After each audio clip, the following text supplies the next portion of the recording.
Is that showing through the PowerPoint slides? Yep, we're good.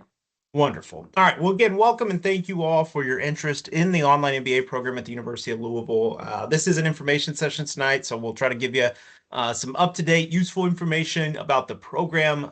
We know that time is limited this evening, and so I want to make sure that we're maximizing that time. But I do want to start with just a quick introduction. My name is Dr. Zac Goldman. I am the program director for the online MBA and have been since really its beginnings, and I'll talk a little bit about those beginnings in just a moment. But have been now directing this program for going on 6 years, which is hard to believe.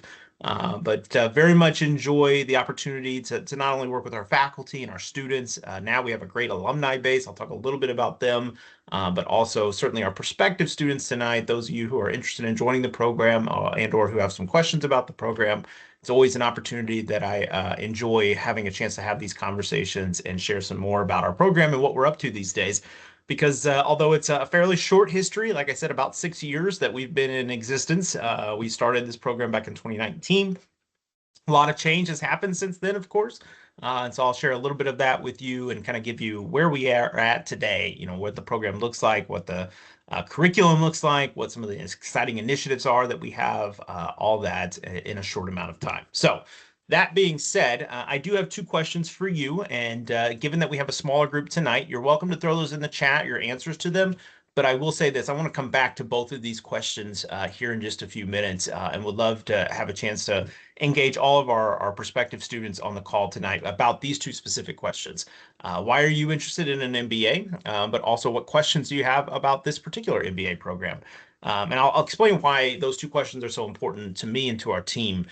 There's obviously a lot of MBA programs out there. I think everybody on this call is probably well aware of that. We are obviously very proud of our MBA program at the University of Louisville. It is something that I know our team, myself, the faculty, everybody who's involved in it takes great pride in the program, our students, our alumni, all of that. And so, but we want to know why you're interested. What is it about the program that appealed to you or that intrigued you? We'd love to hear a little bit more about that this evening. So that's a question that I hope to come back to in just a few minutes. But you're welcome to throw any thoughts or ideas or comments that you have on those as we go along in the chat as well. But I also want to make sure that we're answering your questions tonight. There's versions of this presentation that I could do for hours. I'm not going to do that version tonight. There's versions I can cover in just a few minutes. I'll go a little bit longer than that. But I'll try to aim for 10 or 15 minutes here, just kind of give you a high-level summary of the program, some of the things that you may or may not find on the website. We did just recently transition a website, so that might be helpful as well if you're having a hard time locating some of the information about the program. We'll be able to provide all of that tonight. But I'm sure there's going to be some questions that we don't get a chance to address in the PowerPoint slides. That is why we have our team members on the call. That's why I'm going to make sure that we save some time for those questions at the end of the conversation this evening. So all of that within the 45 minutes or so that we have in front of us with some time again at the end to just discuss anything else that you're interested in related to UofL. All right. Also, by the way, big game tonight. So 8 o'clock tonight, University of Louisville plays University of Kentucky, and unofficially, all University of Louisville events will be shutting down prior to or right around 8 o'clock. So that way, the rest of us can attend to that game, and obviously, without saying, go Cards. But that said, let's move forward. What is this program? What does it look like? What is it all about? I want to go back briefly and tell you the story of how it started, because I was there. I was in the room, was with the group of faculty. We were coming together. This was back in 2017, 2018, so about 7 or 8 years ago now. And we were having the discussion, this is pre-COVID, but having the discussion about our MBA and how it needed to be more flexible. The current program that we had at the time, we had a weekend program, we had some other opportunities and things, but we were still realizing that we needed to offer more flexibility for working professionals. So that was really the first kind of pillar that this whole program started getting built around, was flexibility and making sure that we could meet students' needs, particularly with rapidly increasing and evolving work demands, scheduling conflicts and problems, taking care of loved ones outside of home, all those things. We knew that our MBA program was not as flexible as it could be, and we wanted to build something that was more aligned with that. At the same time, we have a very proud tradition. As I just said earlier, this is an MBA program, the MBA degree at the University of Louisville, that dates back decades now, well before myself or Trisha or Melanie, who are all on the call and part of our team. This goes back before any of us in terms of the legacy of the MBA and what that degree stands for. And so we wanted to make sure that that flexibility didn't come at the expense of the quality and the integrity of the degree that so many of us are proud of and proud to be a part of. And so those two pillars, quality and flexibility, we started building. What would that look like? How would that, play out online? Because there's a lot of different versions of online programs out there. I'm not going to go into the full history of those tonight, but if you're interested, I can happy to chat about that some other time. I've researched a lot of it. I've studied a lot of it. I can tell you, kind of the long and short version of that history at some point. But what we wanted to do was build one again that was built on those two pillars, but also that really spoke to the Louisville community. And I want to underscore that word because I'll be using it a couple times this evening. So we're an entirely asynchronous program. What does that mean? Quite simply, there's not a required meeting times that you're expected to be logging on. There are a lot of opportunities to engage in synchronous meetings.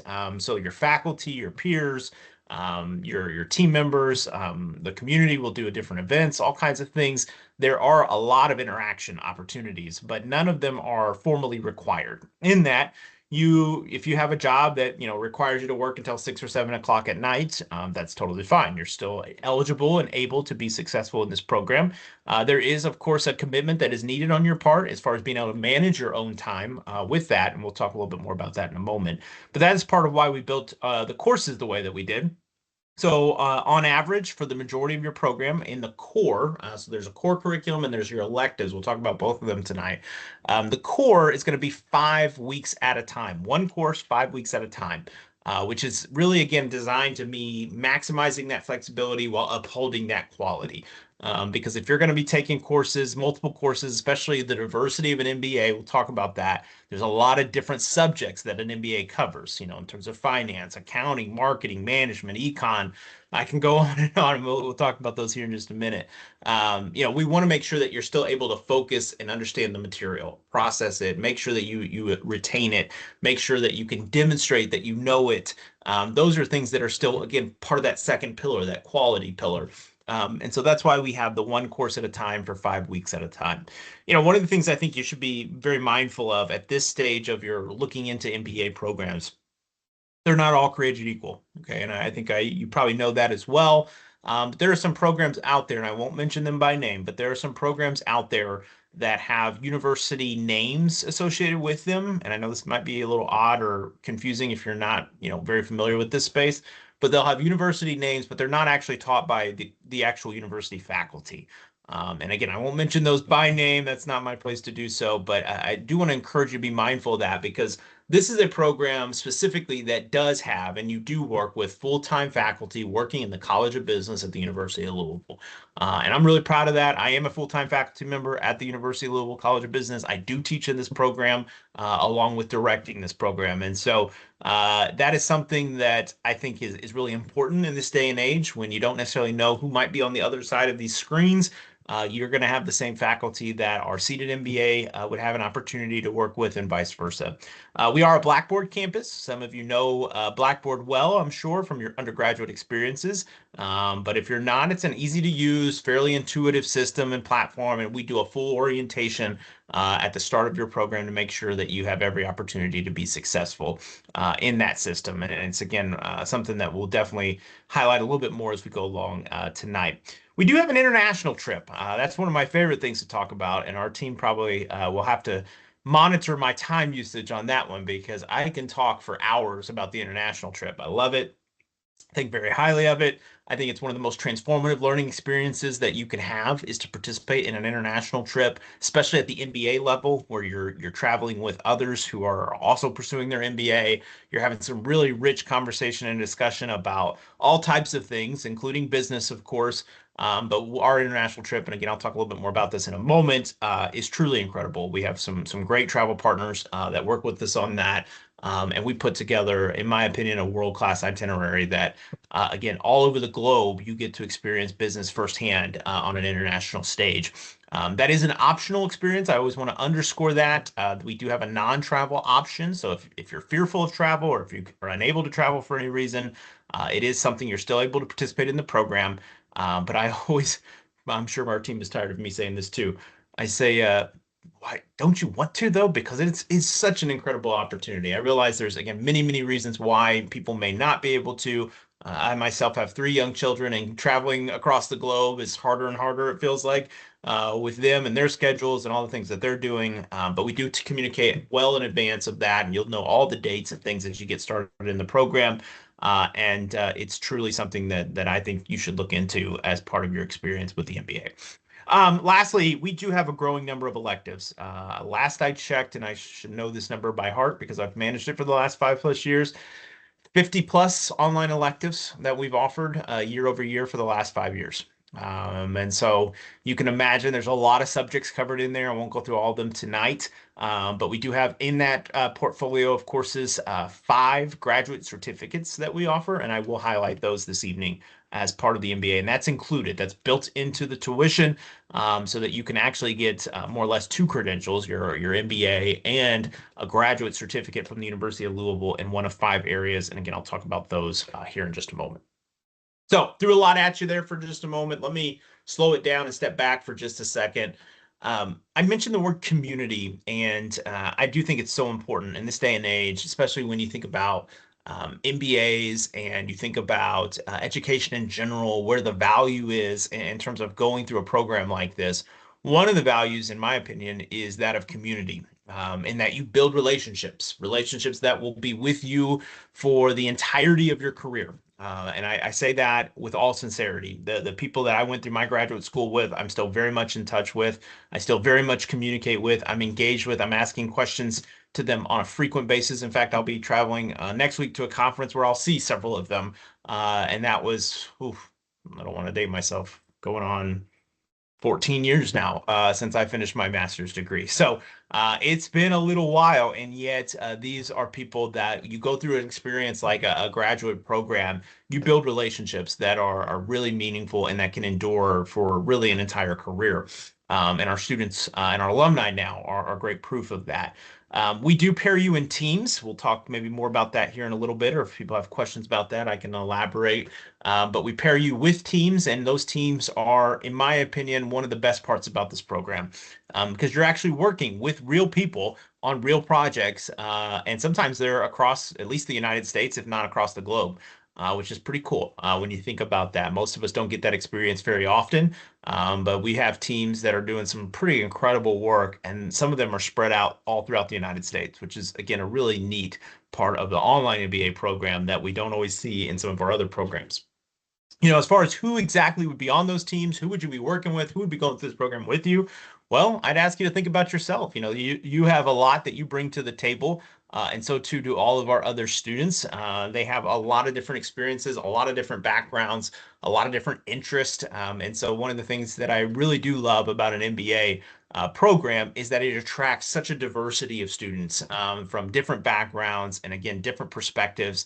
And that's business as well. Business does the same thing. If you've worked professionally for an extended period of time or even just a handful of years, you know that not everybody thinks alike, is alike, sees things the same way.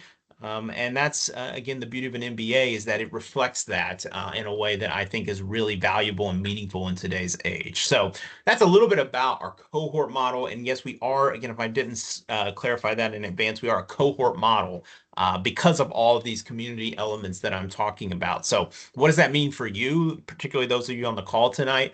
That means we only have 2 start dates, and one of them is rapidly approaching. So that is coming up here in January. But because of the holidays, because the university shuts down, our application deadline is actually coming much sooner than that. And so we'll talk a little bit about deadlines and what to expect on that in just a moment. And I'll defer as well to my colleague Melanie Higgs, who is our director of the admissions team, who can kind of clarify that as well for you and give you a better sense of what that timeline looks like for those of you who may not have already had a chance to submit your application. I know there's sometimes people who have and have not on these calls. And so whether you are in that system yet or whether you're still leaning on the fence or thinking about it, the time is of the essence. I will say that because the spring, quote unquote. I know it's not even yet winter officially, but spring semester for us academics, we do love to complicate things. Does start in January, and so with the holidays, again, we're down to the last few weeks here of our semester, at least before things start to really shut down in December. So we'll talk more about that in just a moment. I could talk much longer about the cohorts, about the students, about the relationships. For the sake of time tonight, I will not, just because I know there may be a lot of questions on the call, and I'd love to be able to get to those. But here are just three of our former students, three alumni, three people who I think really do embody, what it means to be a part of this community in so many ways. These are their words. I won't read them to you at the moment, but all of them kind of reflecting what I'm talking about from a student point of view, or at least now from an alumni point of view. As I mentioned, students all over the country. Last I checked, I think we're in the mid 40s, at least, of the United States that have been represented. This data is a little bit dated at this point. I still don't think we have my alma mater of West Virginia, which Melanie, Trisha, we got to work on that one. That big empty state there is bothering me because I am a two-time alum of West Virginia University, and to not have a student from that state makes me sad. So I don't know that that's happened yet. I know we actually had a student from West Virginia. She moved to Kansas though her first week in the program. I remember Sarah. That was 2 years ago. So I don't officially count that because we only had West Virginia represented for like a week. But we do have 40 plus states who have been, and many of those states are currently represented in the online MBA program. And as you can see, they represent a variety of industries and professions and employers as well. All right, that's the student side. Let me talk briefly about the faculty side because I think this is such an important part of any MBA experience is who are you going to be learning with and from? Because that's a huge part of the process and a huge part of the experience.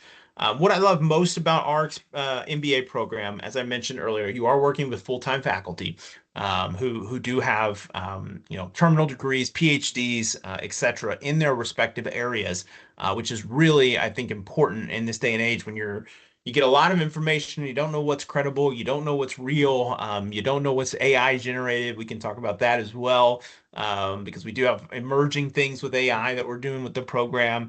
But at its core, we're still very much a program that leads first with faculty, great faculty who work with some incredible students.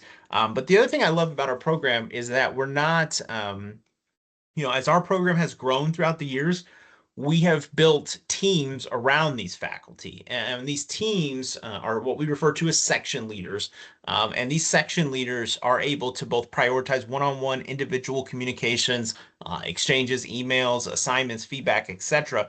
And you still work with the faculty members directly so that you're getting the best of both worlds. You're getting that one-on-one individual attention as program has grown, but you're also getting that interaction with the faculty member. And the best part about these section leaders, as you can maybe gather from just their faces, and maybe you can look into some of their titles there. Some of them are PhDs or doctors themselves.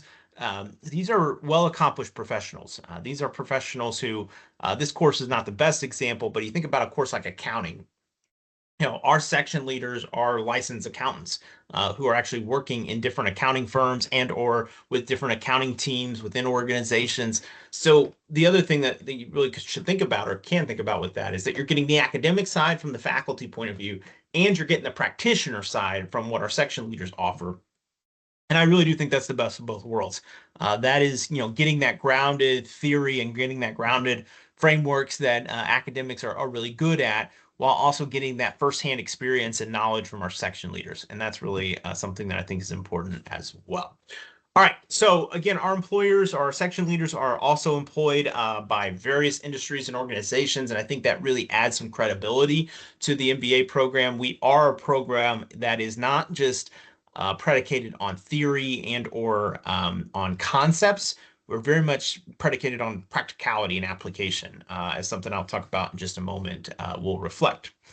I do want to give you, though, just a quick roadmap. What would it actually look like? Let's say I start this semester or this coming semester what would that actually entail and or look like? I'm actually going to look at the spring cohort because that's where you all would be coming into the spring semester, January term. You would start with our basic, our standard entry semester, which is applied microeconomics, really gives you the base or the foundation of business. That's where we learn about things like supply and demand. We learn about elasticity. We learn about markets, all that kind of how do I get the bedrock underneath me? Some of you had a business undergrad, I'm assuming. Others, though, may not. And we, in fact, get a lot of our students who do not have an undergraduate business background. That course will make sure that you get up to speed on a lot of the basic business terminology. Then you get into my course. I teach strategic managerial communication, second on the list. That's going to be a course that really helps you prepare for success throughout the program, but also is going to give you some insight into how managers and leaders are communicating today, and how important that is in running or leading any organization, profit, nonprofit, etc. Those are really important skills that we cover in that course to prepare you and set you up for success. And then we go into statistics and data analytics, which is another kind of pillar of sorts that prepares you for a lot of your quantitative courses. As you can see, and I'm not going to read all of these to you, but as you can see, you get into that second semester. That's a pretty quantitative heavy course load: accounting, finance, management, and managerial accounting. Then you get into your third semester, which is very operations focused and practicality focused. Operations design, which is supply chain, things like that. Marketing management, infotech management. That's going to be a lot of your tech focused. Then for you all, for those starting in the spring semester, you would actually take your electives this upcoming January, 1 year from then. So your fourth semester, you would actually be taking your electives. That's where you're going to be able to earn that certificate that I was referencing earlier, and I will still talk about that in just a moment. But then you would conclude with your fifth semester, which is going to be where you wrap up your core. In there, though, and as you can see here, this global business course, that's going to be where you would learn more, or that's where you'd actually participate, is in that into that fourth semester. So May of 2027 would be when your cohort, if you were in this new cohort coming up in spring of 26, you would be eligible for traveling in May of 2027 as part of our international trip. And so again, we try to plan well out in advance, and you'd get the actual dates and things shortly after your orientation once you get started in the program. So that's a bit of a snapshot. And again, if you have questions on any of that, I will definitely come back and answer those if they're specific to this slide and or our format for how we structure the semester. But one of the last things I want to mention as far as the curriculum goes, and then I will spend just another moment highlighting at least a picture or two from our international trip, is that of the Cardinal Choice assignment. It's one of our most well-known initiatives, I should say. I guess when you look up the online MBA program, it's probably the thing that comes to mind for a lot of people, especially our alumni. But this is an initiative that is comparable in many ways to a capstone. That's probably the closest reference point that I can give you for those who are not familiar with it. But really what it is an opportunity to apply what you're learning in real time to something of your interest directly in every single class. And I love that because a lot of times we learn something, at least traditionally speaking, and we assume we're going to use it later on, right? I'm sure you've had a few classes like that as an undergrad where you took a class, you learned some things, and then, you may have asked your professor or you may have thought to yourself, what am I going to use this? And it's like, oh, well, maybe da da da da, fill in the blank. But it wasn't necessarily an immediate application.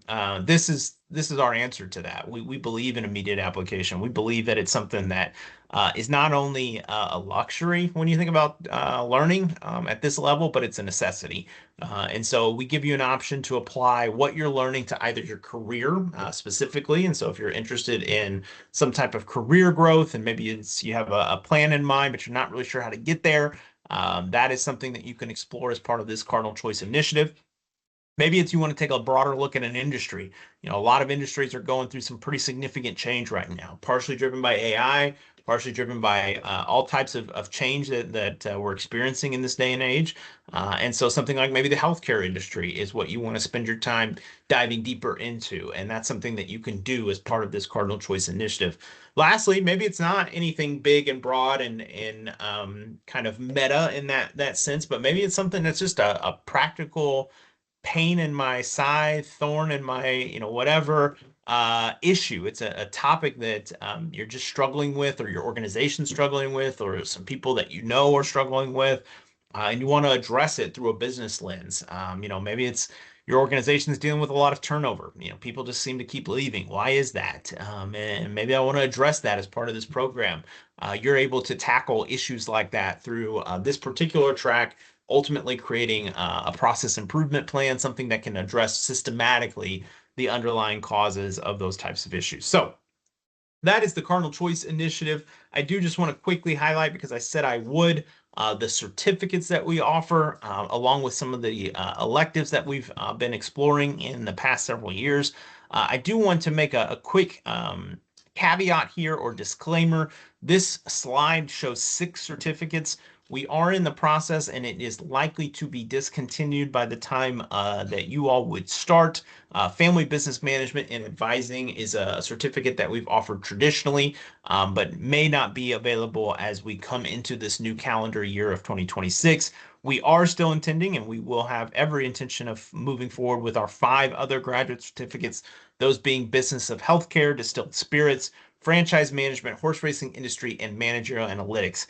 Basically, if you know anything about Louisville, that is Louisville in a nutshell in a lot of ways, right? You think of horse racing, you think of the distilled spirits industry, you think of things like KFC Yum Brands, or you think of even Texas Roadhouse, which is headquartered here in Louisville, Kentucky. Those are pillars, many ways, of our local community, and our curriculum reflect that in a lot of interesting ways. Now, if those are not areas that you're interested in, rest assured, we have a lot of other courses that you can satisfy your elective credits, and many of them are very contemporary. So I'll tell you, the last 3 that I've authorized were all in the space of AI. Because we know artificial intelligence is transforming really everything that we do in a lot of ways, particularly in a business setting. And so our curriculum is adjusting and reflecting that in this day and age. And so trying to think, the most recent one, AI and product development, was the most recent one that I authorized, which I'm really excited to see that come to life in the spring. It's a really creative way of thinking about AI. And how you build and create new things as a part, or using different AI tools, and you actually get hands-on experience in doing that. So that's really exciting. We also offer an AI and business applications course. I think an AI and operations course. We've invested quite a bit over the last several years in that space, and so those are some of the other courses. And there's obviously much more beyond that that we offer as well for your elective credits. All right. I finally got to my slide. I promised to be short. Here's just a few photos. These are not my photos, although I could share a whole slide deck and album of just photos I have accrued over the years, traveling with our international trip and going with our students. But you get a good sense of the community that's built here on these photos. You can really see some of the locations that we go to. We do travel primarily to business sites. So we do spend the majority of the time. It is an experience that you actually get credit for doing. And so we go to their various businesses across different industries. We go behind the scenes with many of them, doing tours and or seeing their facilities and their spaces, talking to their leadership teams, all that type of stuff. We also do a couple of fun things as well, which I always enjoy. The international, what do they call it? Immersion days, I believe. Sometimes it's just a lot of fun. I mean, I'll give you an example. In Abu Dhabi a couple years ago, we went to Ferrari World. Yeah, I didn't know they had one either. Ferrari has their own amusement park, and it is housed in Abu Dhabi. Fastest roller coaster in the world, by the way, is there. And yes, I did get motion sickness traveling on it. So great experiences are had on these trips, and it really is this experience that it's hard for me to really describe from a PowerPoint slide. It's almost impossible, to be honest with you. But the word transformative is on this slide, and I would underscore that. I think it is truly transformative. The students who go on those trips and come back, they are different, and it's hard to describe how. They're just different in the sense that they've seen, sometimes the opposite side of the world. They've seen how business is being conducted and operated in a very different culture from their own. And sometimes it's just they've built relationships on these trips, because you would travel with students not just from the online MBA program, but our seated MBA program. as well as our MSAA program, which is our Masters of Science Accounting and Analytics program. So you get a chance to really meet some new people, connect with them in ways that I've been on group text years later. Seriously, group text years later. Some of you may not find that very appealing. Sometimes I do have to silence those, but group text years later, just illustrating those connections and those relationships that still endure long after the trips conclude. So that is an abbreviated version because I know we have a smaller group tonight and would love a chance to kind of pick your brain and see what questions you have. But if you are interested and or if you would like to, I'd encourage you to screenshot this and or take a picture with your phone. This has got our contact information, at least a couple of pieces of contact information that you can follow up with as well. And that's going to be our recruitment and admission team. They'll be at that mba@louisville.edu. If you want to contact our online team specifically, that's bizonline@louisville.edu. And then my contact information is right there as well, zachary.goldman@louisville.edu. So that's a lot I threw at you in a short amount of time. I want to stop sharing. It looks like I didn't lose anybody in that time, so that's always good. Sometimes you quit talking and then you realize everybody has left the call. But good to see everybody still here. Let's open it up for questions, comments, thoughts. Would love to unpack anything that you have on your mind tonight related to the online MBA program or the University of Louisville. We've got several of our team members on here with me, and between the group of us, we can definitely answer your questions tonight.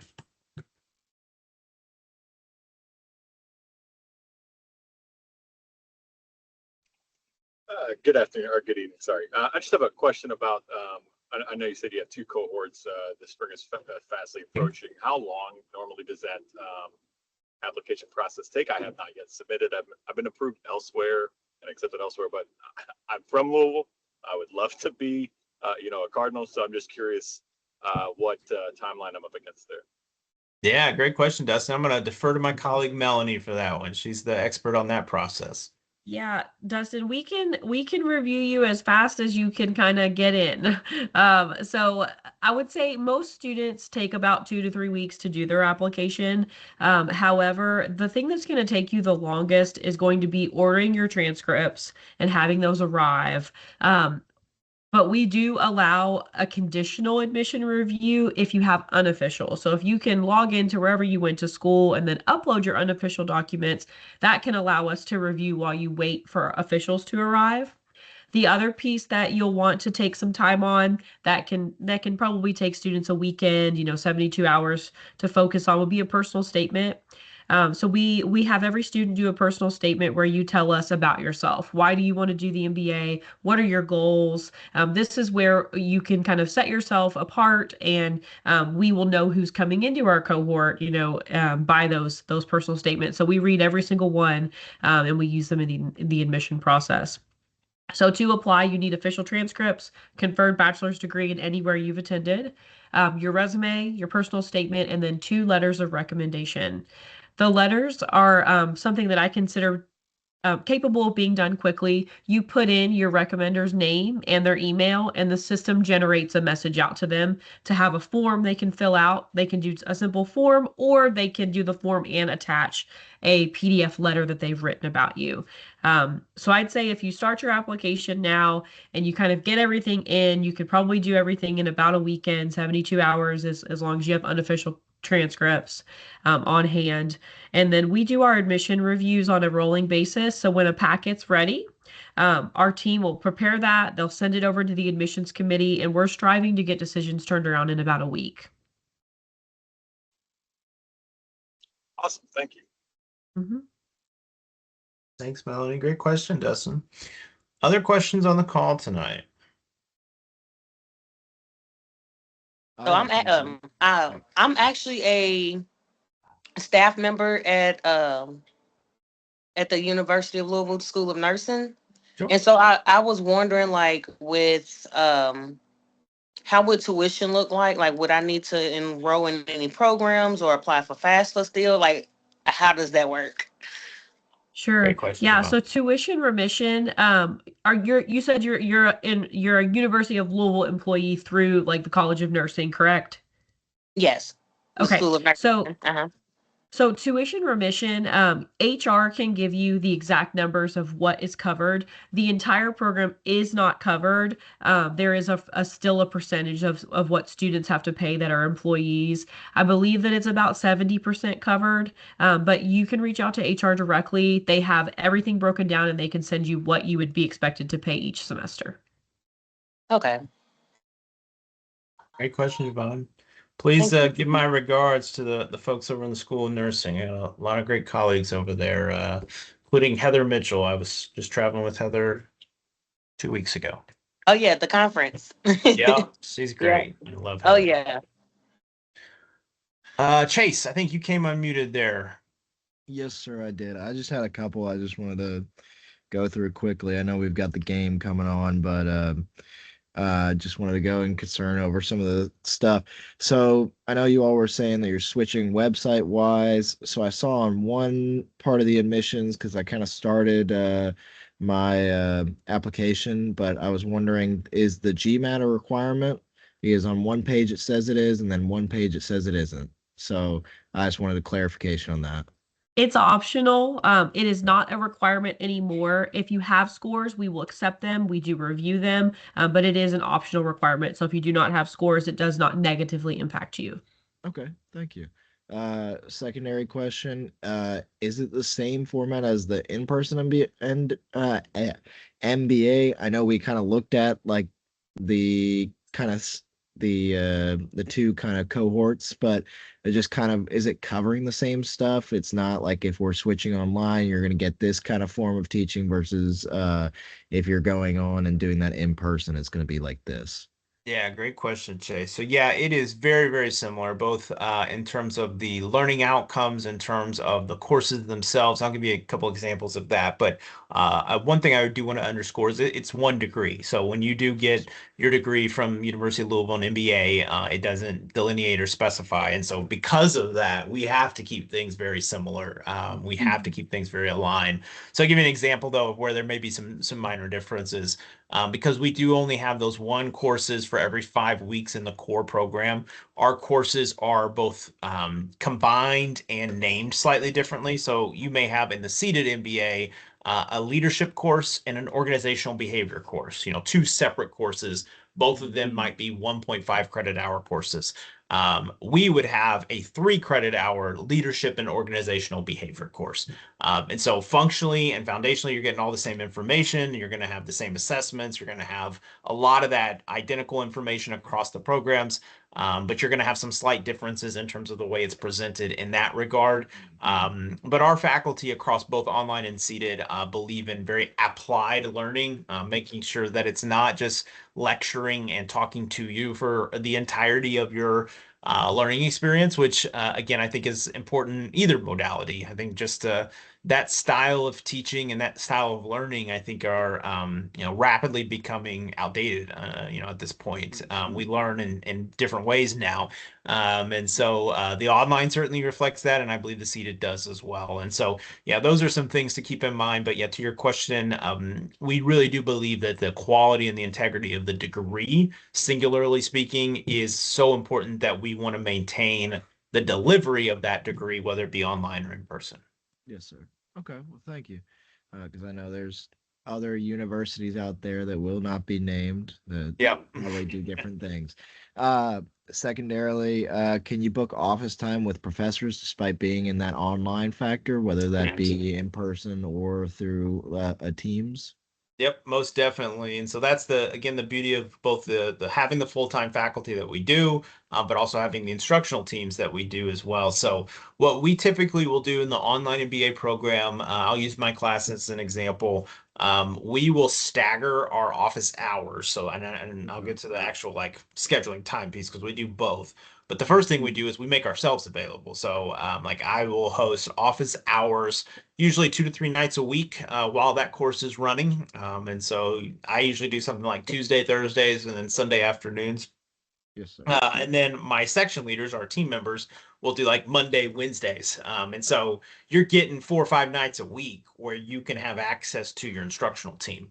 So if you just want to hop on a call and say, hey, I got this question, who's available tonight? Okay, let's see, who's on there. If those times don't work, and let's be honest, a lot of times, our schedules are all kind of different directions these days, then yeah, you shoot an email to your team member or your faculty, and you say, hey, can I get some time on your calendar this week to go over blah, blah, blah. And yeah, that's the beauty of having real faculty with, real full-time commitments to teaching, as opposed to those other schools that we were referencing. It's not my attempt to try to dismiss those other schools, but it does come with real trade-offs. Some of these institutions that have gone, in that direction, you're not always working with, faculty who that is their responsibility. That's their full-time responsibility. This one, our program is still led and still very much maintains that faculty forward perspective so that you can have those kinds of interactions and exchanges. Yes, sir. I definitely agree with it. Because the reason I was looking at a lot of this is just the flexibility of being able to still potentially have a job while also being capable of, if you have that question, you can talk to an actual person and you can have that interaction and kind of go from there. So that kind of leads into another question that I have, which is what is the involvement that the AI has? Is that more like, is that just the certifications, or are you all like also using that as a presentation means or instructional means, or like what's the extent of that? Yeah. Melanie, you want to take that one? I'm kidding. I didn't want to put Melanie on the spot. No, it's a great question, Jace. And I'll tell you, it's going to depend. It varies on the faculty, depends on the course. Some of those courses, there's more ways that it's impacting the actual delivery and the assignments of the course. But again, I'll go back to mine as an example. So mine, I actually require my students to use AI to complete my assignments. Now, I require there's some work that you do on your own, and then there's some work that you do with AI, and then there's some work you do on your own again. And it's kind of a reflection of how most people are using AI right now. It's trust but verify type of methodology where, I'm going to ask it to run this report, but then I'm going to verify that it's giving me the right answers. And then if I'm signing my name to whatever the outcomes of that report are, I better be sure that it's accurate. I better be sure that it's interpreting things the way I wanted it to, that it has the context that I need it to have. Those are things that we're not, as a society, still talking enough about with AI. I know how powerful it is. I use it a lot myself. Trust me, I'm a firm believer that AI is the transformative technology of at least our generation and of our time. But at the same time, there's a lot of things that it doesn't do well yet, and or that it cannot always understand because it lacks in context. And that's really important that the humans still provide that. And so we try to create a learning environment that does reflect reality. And on the 5 weeks of my course, 4 of those 5 weeks, we do have you using AI in a meaningful way within the assignment. The 1 week that we don't, I actually make you go out and do a human interview with somebody, and I specify what that looks like. But Yes, sir. yeah, so that's kind of how we've approached AI. And again, it's going to vary by course by course. Some of the courses, they're going to need you to have a little bit more of a foundational kind of approach, like accounting. You got to still be able to interpret the debits and the credits and know what is what. So some of that they're going to restrict some AI use from, but it's all with the intention of making sure that we're maximizing our student learning experience. Okay. Well, thank you. I appreciate the answer. I got two more questions and I Sure. promise I'll be gone. I said I was gonna wonder, so the certificates, I'm assuming that you only do one certificate per that semester, and that's kind of your main focus in going and doing that? Yeah, Okay. it's a great question. So when you're in that elective semester, so one thing I didn't really cover in the overview, so I said you take one course at a time, for 5 weeks at a time, and that's true for 4 of your 5 semesters. Where that's not true is the electives. The electives, you do take 2 courses at a time, but those are going to be 1.5 credit hours. Again, you're getting more of a specialization there. So you're still getting that same overall credit hour, same overall amount of work, but we divvy it up into different courses, and that's how you're able to develop and actually earn that certificate all in that one semester. You would actually take 6 courses that semester, 5 weeks each, 2 at a time, so two, 2, and 2. And then you would have the, I know I'm throwing a lot of numbers at you and it's late in the evening, but 9 credit hours total for that certificate. That's going to actually get you that certification in those 5 areas that we went through. So yeah, that's going to be how it's done. And to your point, that is the only thing that you do that particular semester because it is an increased juggling. At least the workload is consistent or similar, but the juggling of having multiple courses can add some challenge to that. So it's the only prioritization that you have from an academic point of view that semester. Yes, sir. Okay.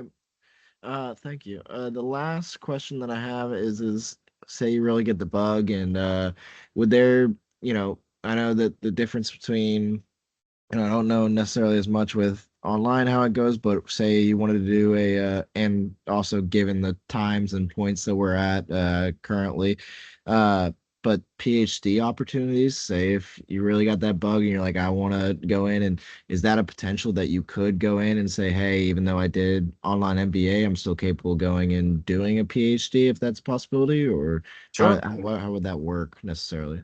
Yeah, so I will say we have no formal or direct pathways to any PhD programs in the MBA, but I will say this: I have probably a half a dozen former students from this program, the online MBA, who have gone on to a PhD program. So it is a recognized credential. It will get you into those programs.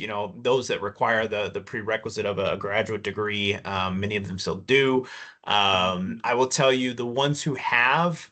So with the University of Louisville, the College of Business does have a PhD program, and that is something that it's not online. That's a very residential, very intensive program that I can share more information about at another time. But that is an option certainly that the university offers at the PhD level related to business, and or that's specific to entrepreneurship. The university also offers a PhD over in the organizational leadership and learning program, I believe. And I've had I think at least 2 of my students go through that program after completing the online MBA. So certainly some doors do get opened in that regard if, like you said, that bug is something that you have, or you're just interested in kind of continuing to pursue your education. I do think an MBA opens a lot of doors. Yes, sir. Well, thank you all for your time. I really appreciate it. Sorry, if I took too much of it, and I No, know you're that not. we're heading towards that 750 and all, but You're I think good. that's all the questions that I have, and thank you all so much for your time and appreciate you answering those questions for me. Thank you again. Absolutely, Chase. No, no worries at all. That's what we're here for, and we love the questions. So keep them coming. Javon, go ahead. All right, so I got 2 more. 2 seems Fire to be away. the magic number tonight. So, I know you all said that the spring semester starts in January. When does the second semester start?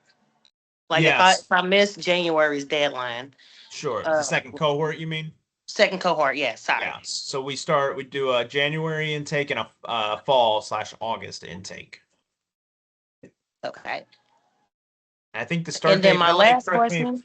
Sorry, Javon. I just want to No, get go you ahead. a definitive date. I think fall 26, if I'm not mistaken. Is that August 17th? I was just looking at those dates earlier today. Somewhere in there, mid-August, I know is when we start that next cohort after this one. Is that right, Melanie? Yeah, it's the 17th. And then January, it's January 12th. So I did just want to take a second before everybody hangs up. We would love, if you are interested in January, for you to try to get everything turned in for us to review by December 1st. So we close December 12th. So if you've got everything turned in December 1st and you are offered admission to the program, that gives us about 2 weeks for processing time, creating a UofL email, helping you get enrolled, doing all those things you need to do before we close for the holidays. Because once we do close, I could email you and work with you, but I can't get anything done for you because all offices are shut down. So I can't enroll you over the holiday break. I can't help you with financial aid. So really important to try to get done by December 1st and give yourself some time to get things in order before the cohort starts. The good thing though about January 12th, we reopen on the 5th, I believe. So you still have about 6 business days to handle things before courses get started. That's when our orientation sessions will be. So, it's not the end of the world if you don't have everything handled before the 12th. You still have some time, but it would just be ideal for you to be in that time frame. Javon, I think you had one more question, but thank you, Melanie. That's great information that all of us should jot down, especially those dates for the upcoming admission cycle. But Javon, did you want to ask your other question? Lastly, I just wanted to ask you all of any advice that you would give someone entering the program. Great question. Actually, I would like Melanie and Trisha, if you want to chime in first. Let me think on that one because I've spoken a lot, so I want to try to make sure I offer something that I Sure. haven't shared already. So I did an online MBA as well. I didn't do ours. It was pre U of L. Otherwise I would have. And the one thing that really I needed was the time commitment and the schedule of like, when am I going to do my coursework? Because I was working full time. No one is going to be, knocking on your door and telling you to access your Blackboard and to access your things you need to be doing. So really it's setting up a plan of knowing when you're going to do your schoolwork, when you're going to be active in the program, and what you're going to be doing to stay motivated without being on campus and having that presence. The other thing I would say is you will get out from the MBA what you put into it. So Dr. Goldman talked about optional activities that you can do. We highly recommend that you go into this thinking that those things are things you want to engage in, because you'll come out with a stronger result from the MBA program if you do put in more effort. I'll certainly agree with Melanie on all of those points. But one additional thing is just understand that there are going to be moments. We've seen students, you're just going to have moments where some content may be a bit more difficult, maybe than other subject topics that you've covered in your classes. But, just be confident in yourself. Go back to the initial thought of what drove you to this program, what excited you. So yeah, just know that there will be challenges along the way, but you're going to get out of it, like Melanie said, what you put into it. So Yeah, I think that's both really good points there. Thank you both. I would just add, and I'll paraphrase Trisha, your final point there, which is to remember to know your why. Because I had a graduate program director. Mine was my master's degree, and my PhD was accelerated as well. But this advice applied to my master's degree more than it did the other. He said, you're about to do something mine was 11 months. This program is about 20 months, and add in some breaks there for the holidays and things. But he said, you're about to take on this effort, and it's going to be 11 months, and it's going to be 11 months that are challenging. For me, it was 11 months. For you again, 20. But if you keep that just in perspective, this is a relatively short amount of time in terms of your investment. Now it's going to demand a significant amount of your time. It's going to challenge you. It's meant to. It's graduate school. That's the quality pillar that I led off with. But at the same time, it is still flexible in that you can have your job. You can be there for your kids. You can do the things that you need to do, but you got to find, to Melanie's point, okay, well, when then can I actually commit? And that's the flexibility piece. Sometimes students are working on their lunch hour, at work, and that's when they're able to get an hour in there. Or they're early risers and they do it in the mornings, or they're late, they go to bed and the kids go to bed and they do it at that point. Or there's a lot of opportunity obviously throughout a given week, and weekends and etc. But it does require that commitment, and it requires you to remember your why. Keep that in mind, because despite the short amount of time, you want to keep that into perspective, because that's going to be the fuel that kind of gets you there. I mean, something has fueled you to be on this call for an hour tonight. Whatever that is, find a way to bottle that up, and make sure that you keep some on reserve. So when you do have those challenging courses, or you do have those ones that make you kind of question things, because all of us have those courses, right? I remember several of them in my own graduate programs where I questioned, am I in the right place? Am I doing the right thing? Is this where I should be? And we have a team here to support you. We have people that will help you in those moments. But I think it's important too, from just an internal point of view, that you keep that in mind. John, I hope that helped answer your question, but I really do appreciate that one. That was a great one. Dustin, fire away. Yeah, absolutely. Thank you. Sure. Dustin. Sorry, I just want to make sure I got clarity on this. So you're saying asynchronous. So from what I'm gathering here, is it safe to say that this is virtually self-paced, right? So I can do my work at any time. I don't have to log on to do a discussion board by a certain date. That's mostly my concern with that. Are the discussion boards? Is that a thing, or is it mostly self-paced? Great question. So yes, and so it is certainly self-paced and that it's asynchronous, so that does allow for that maximum flexibility that we were talking about. There are, of course, deadlines. There are deadlines in that we understand from just a learning science point of view, but also just best practice. Like if we were to open up a 5-week course and said, "All right, good luck, go get them," you know, the learning experience would suffer as a result of that. So we do have deadlines, usually on a weekly basis. You know, a lot of your courses, it'll be a Sunday. You got to turn in things every week to make sure you're staying on pace and on track. There can be some discussions in there, but those are again asynchronous in that you're not required to post them right on time or right when somebody else posts them, etc. You'll have a window of time, usually a weekly basis that you have there to get in and respond to people. But that is something that's part of the conversation, the discussion, the community. Just because we're asynchronous doesn't mean that there's not still interaction. There's still a lot of interaction. In fact, so most people, that's the number one kind of surprise that they have in the first month or two is like, I didn't realize there'd be this much interaction. I didn't realize my faculty members would know me by name. I didn't realize that my fellow peers, I started to get to know them. And it's through things like the discussion, but it's also through things like your team assignments and through some of those optional activities, some of those things that we were talking about. For instance, we'll do a speaker series your first semester in the program where I invite a bunch of people from the community to just come in and speak to our online MBA students. And we'll host Zoom calls. And people start showing up to those things, and not because they have to, but because they want to be a part of that community and they want to be connected with people that can help them in their career. And so, yes, and yes, it's self-paced. Yes, you'll have a lot of that autonomy in terms of when you're actually doing that work.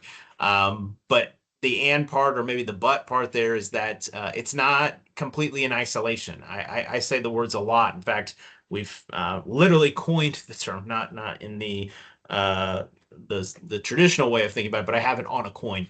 It says online, but not alone. And I think that's a really appropriate saying for us. We believe that, we embody that, and then we live that with our students when we think about the way in which we interact with them.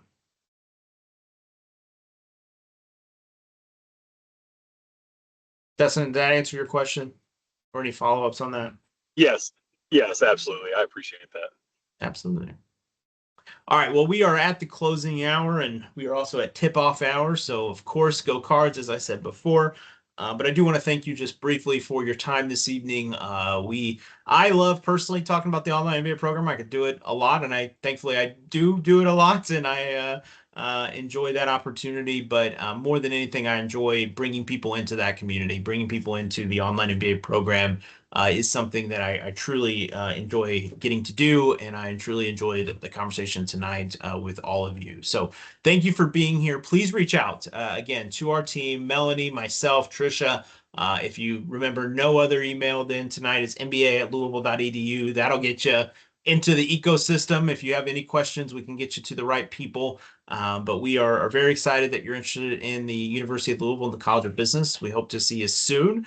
If you have any questions, reach out. Otherwise, go Cards. Take care. Have a great night. We'll see you all soon. Thank you all. Thank you all.